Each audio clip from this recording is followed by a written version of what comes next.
Bom, são pelo menos 300 mortes confirmadas. O nosso correspondente, o Linha de Frente, está no mundo inteiro, está também cobrindo em Haifa, no norte de Israel. Nosso correspondente, Han Lutzky, fala mais sobre o bombardeio israelense contra o hospital na faixa de Gaza.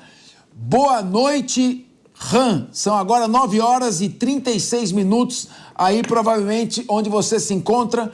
Boa noite. O que você tem para nós de informação sobre esse bombardeio que acaba de ocorrer no hospital na faixa de Gaza? Olá, boa noite, boa tarde para vocês lá. Então, não temos ainda muita informação fora de imagem que você está vendo junto comigo. Aconteceu pouco tempo atrás, menos que 1 hora atrás, uma grande explosão num hospital na cidade da Gaza. Como você falou, os palestinos, a Hamas está falando de centenas de mortos. O porta-voz do exército israelense foi perguntado sobre esse acidente meia hora atrás. Ele falou que ele não conhece nada, que ele não sabe os dados, que ele está checando que exatamente aconteceu. Isso é informação que temos, que não é muito. Mas agora vou abrir um pouco e falar sobre coisas que aconteceram no passado e que poderia acontecer. Primeira, sobre a opção que Israel bombardeou esse hospital. Acho que é muito difícil Israel fazer alguma coisa assim de propósito. É muito difícil, ainda mais algumas horas antes que o presidente dos Estados Unidos vai chegar para visitar aqui em Israel. Uma operação assim, um bombardeio assim, é uma coisa que precisa autorização do governo, do primeiro-ministro para bombear o hospital. Então, não acredito que isso é uma coisa que Israel atacou em propósito um hospital. Pode ser que é uma falha, um erro, uma bomba que devia chegar para outro lugar e chegou para esse hospital. Isso é uma opção, no momento não sabemos. Outra opção é que a Hamas, quando lançou mísseis, porque no tempo que estava essa explosão, a Hamas atirou dezenas de mísseis para o centro de Israel, para Tel Aviv, e já aconteceu no passado mais que uma vez que um desses mísseis falha, cai dentro da faixa de Gaza. Ela podia atingir esse hospital, isso é uma hipótese também. Como falei, não temos informação, eu só estou colocando algumas hipóteses. Terceira opção, que embaixo desse hospital estava escondido mísseis ou bombas que a Hamas usa contra Israel e por algum motivo foi a explosão. Falo mais uma vez, isso é tudo hipótese, não sabemos no momento o que exatamente aconteceu. O exército de Israel já falou que está checando e tenho certeza que quando vai chegar a alguma conclusão vai publicar. Han, nós temos aqui no Linha de Frente o privilégio de ter aqui um analista, especialista em estratégia militar, que é o comandante Robson Farinazzo. Ele vai fazer uma pergunta para você e quero dizer que também é um privilégio do Linha de Frente ter você aí como nosso correspondente em Haifa nesse momento. Por favor, comandante. Boa noite, Han. Tranquilo? Han, eu queria saber de você o seguinte. O Conselho de Segurança da ONU deve votar uma resolução no sentido de pedir um cessar-fogo e abrir um corredor humanitário às 19 horas de Brasília, que já deve ser bem adiantado da noite a Israel, né? Eu queria saber de você se existe expectativa das autoridades israelenses com relação a essa votação e qual é a retórica das autoridades israelenses nesse momento, qual é o discurso dos políticos, como é que está a situação do Netanyahu, enfim, a gente queria saber o clima político de Israel. Ok, o clima política pública, esse momento, eu acho que é muito contra essa abertura de um corredor para necessidades da humanidade.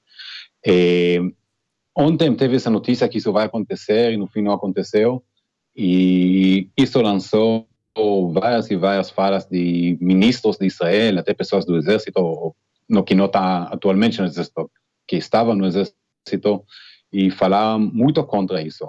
A opinião aqui que qualquer coisa que fazer para a população de Gaza, além de suprir água, talvez, precisa ter uma resposta no outro lado, da Hamas, por exemplo, liberação de reféns. Sem isso, ou sem informação de reféns, sem liberação de reféns, não dá nada para Hamas. Isso acho que a opinião que controla aqui em Israel, que que a maioria pensa desse jeito. Claro que sempre tem outras vozes, tem pessoas que falam que sim, precisa ajudar a população civil, não importa o que a Hamas fez, mas isso é uma minoria. O tom aqui na comunicação e na política israelense é não abrir a mão para nada, até que a Hamas libera as reféns ou, por menos, dá uma informação útil. Muito obrigado. Há uma preocupação muito grande com os reféns. Uma das imagens mais fortes, mais chocantes, sobretudo para quem é pai, é a imagem daquela jovem adolescente sendo levada pelos terroristas do Hamas e separada de seu pai. E ela deve estar, sabe-se lá em que condições. Você ouviu alguma coisa com uma possibilidade do Hamas liberar os reféns em troca de Israel aliviar o bombardeio ou o cerco, o bloqueio de água, eletricidade, enfim, aí na faixa de Gaza? Ouviu alguma coisa nisso, algum comentário a respeito? Leu alguma coisa? Existe alguma esperança nesse sentido? Oficialmente, infelizmente, não. Nem a Hamas, nem Israel falaram de maneira oficial sobre a possibilidade disso acontecer. Ontem à noite, mais ou menos nessa hora, um mediador turco lançou uma notícia que a Hamas quer liberar alguns reféns estrangeiros.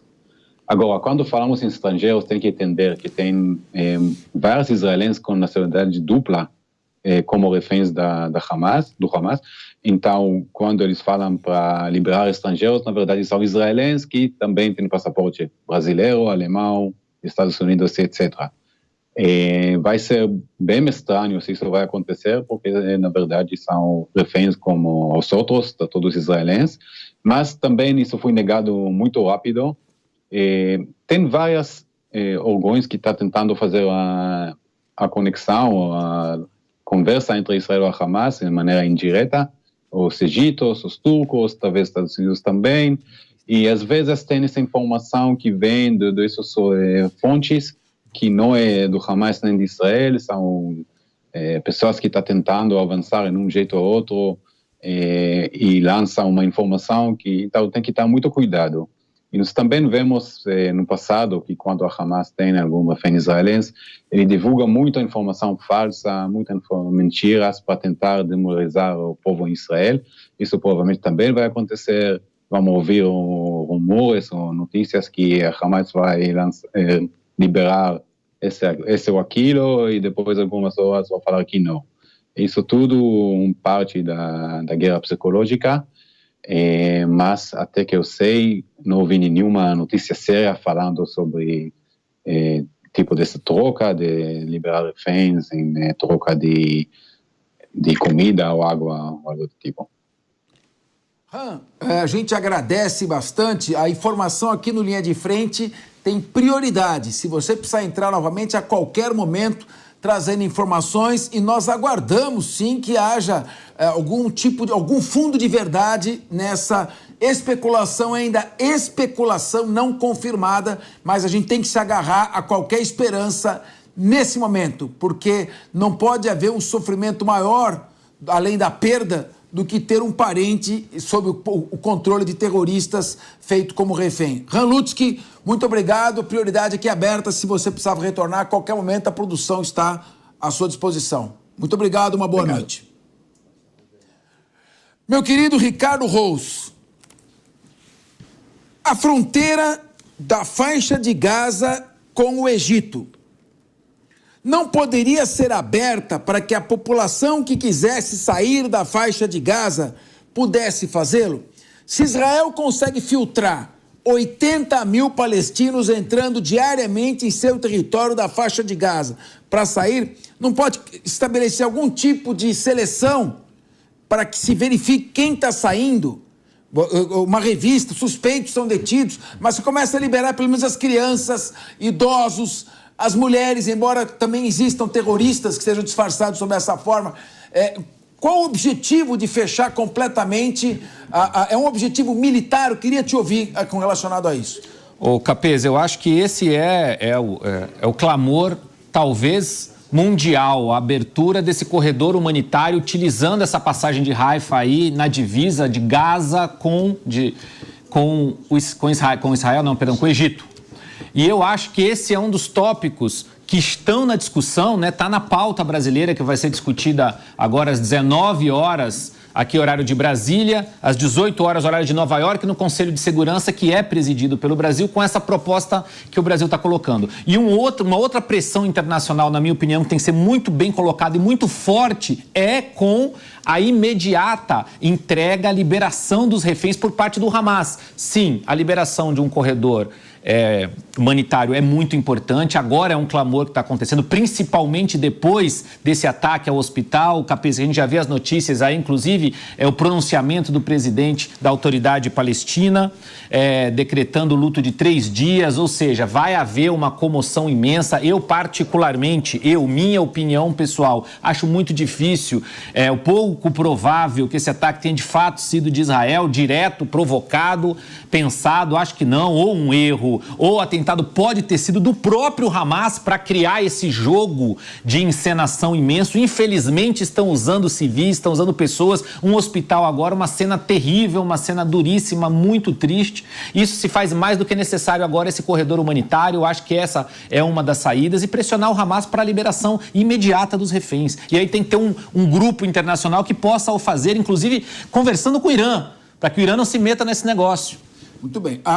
É importante esclarecer que não há nenhuma informação nesse momento que aponte a possibilidade do Hamas ter bombardeado o próprio hospital.